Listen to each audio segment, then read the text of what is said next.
Good evening. Today's video is not one I really planned to make. Last week, a replica of Christopher Columbus' ship, the Santa Maria, visited London.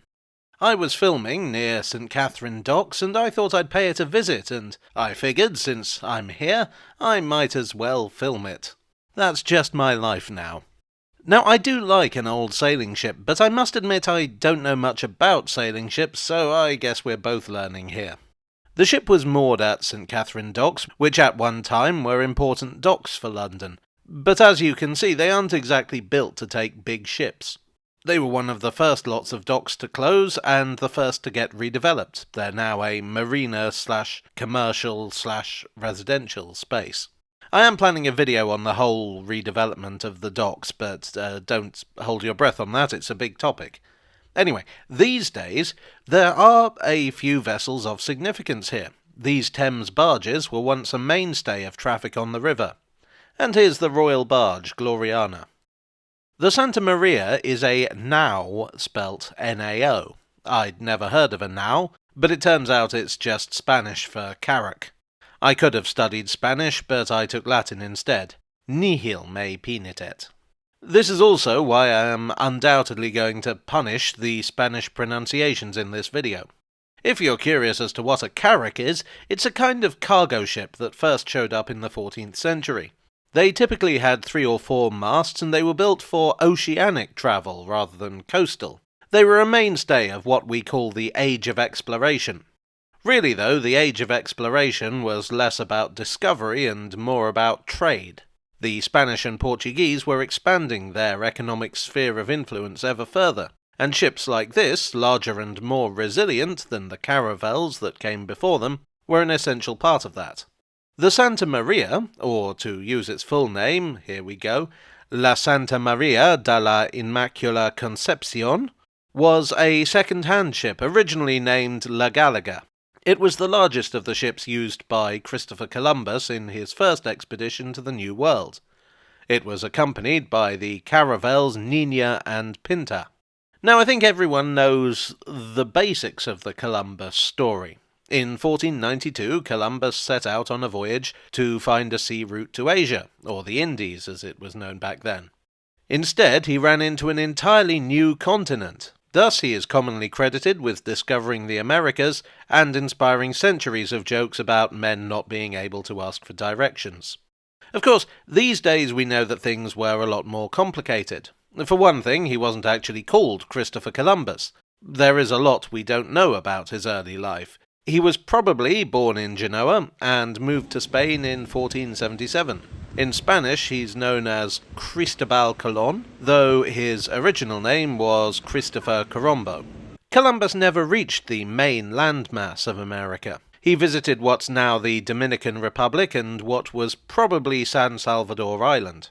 The claim that he discovered America is a little dubious. I dare say the people who lived in the Americas would argue that he didn't discover anything at all. But he also wasn't the first European to visit. We know there was a Norse colony on Newfoundland, and there are other, somewhat more dubious claims. And furthermore, he never realized that he reached the Americas. He died believing that he had reached Asia. However, what Columbus did do was, so to speak, to put the Americas on the European map. He opened up transatlantic trade, and this, in turn, led to European colonization of the Americas. This makes him a highly controversial figure, a hero to some, a villain to others. I take the view that what Columbus represents and who he was are two separate questions. He was an ocean trader seeking to make money by breaking the Portuguese monopoly on trade with Asia. He wasn't even really viewed as a key figure in exploration for a good century at least. Posterity ignored him, then built a myth around him, then smashed it down. This is all a bit heavy for this video, which is really about a ship. What struck me about the Santa Maria was its size. It's tiny compared to modern ships. For comparison, there was a modern yacht moored on the Thames that day, which is considerably larger than the Santa Maria. It was pretty brave to cross the Atlantic in a vessel this small. Mind you, the Pinta and the Nina were even smaller. The bulk of this ship is its hold. Remember, the primary purpose was to carry cargo and make money. For the voyage out, much of the space would have been taken up by provisions. Where did the crew sleep? Well, wherever they could. There were no cabins, well, unless you were the captain. There was no space below decks, so the sailors themselves slept where they could. That often meant out in the open on deck. Given that there was a crew of 41, things must have been pretty cramped. Columbus left a number of men in Hispaniola and on San Salvador, and I wouldn't be surprised if some of them considered they'd got the better end of the bargain. The sleeping arrangements were only one of the hardships. There was little to do in downtime other than read, gamble, and sleep. The diet of the men largely consisted of bread and wine, which meant, of course, that malnutrition was rife. The dreaded scurvy. The fact that citrus fruit could cure it would be discovered on Vasco da Gama's expedition in 1497, 5 years after Columbus' first voyage. Oddly enough, while sailors knew that certain foods could prevent and cure the disease, unfortunately not foods that kept well at sea, the medical establishment didn't accept this fully until as late as the 20th century. That's partly because doctors didn't believe it was possible for a disease to be caused by a lack of something. Not directly relevant to the Santa Maria, I just thought it was interesting. If you did have scurvy, or indeed anything else, you were in the hands of the ship's barber surgeon, and the fact that he did both gives you some idea of how advanced his medical treatments were.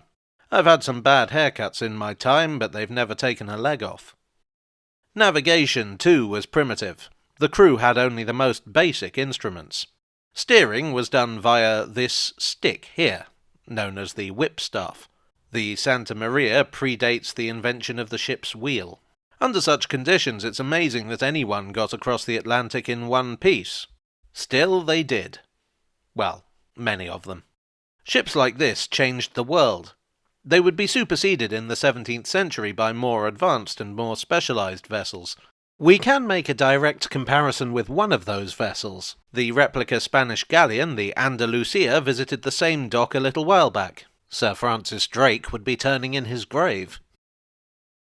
The modern replica, of course, involves a lot of compromises to make it suitable for use as a sea-going vessel in the modern era, and to make sure that the crew doesn't, die. One of the problems faced in the design of the replica was the fact that, again, there's a lot we don't know about the Santa Maria. Things like measurements just don't survive. I described it as second-hand, but it might have had more than one careful owner before Columbus stepped aboard. I don't think the term educated guess is quite appropriate, but suffice it to say that this replica represents what it probably looked like based upon what we know about 15th century carracks, rather than a definite, down-to-the-last-inch replica. It represents, as far as we know, an accurate portrayal of a ship of that era, at least as far as the publicly accessible areas are concerned, based upon what we know now. Well, I do hope you enjoyed today's video. If so, I would like it a lot if you could leave a like and consider subscribing for more. As I say, I'm not really all that knowledgeable about sailing ships, particularly sailing ships of this era, so any mistakes are my own. Nor am I particularly knowledgeable on 15th century Spanish history, so I apologise for the many mispronunciations that no doubt litter this video. It's probably going to turn out that I'm pronouncing carrack wrong. It's probably actually pronounced carac or something like that. I would like, as always, to thank my donors on Ko-fi, on Patreon, and here on YouTube for supporting the channel. You are the vitamin C to my nutritional deficiency. And I will see you all again very soon. Cheerio.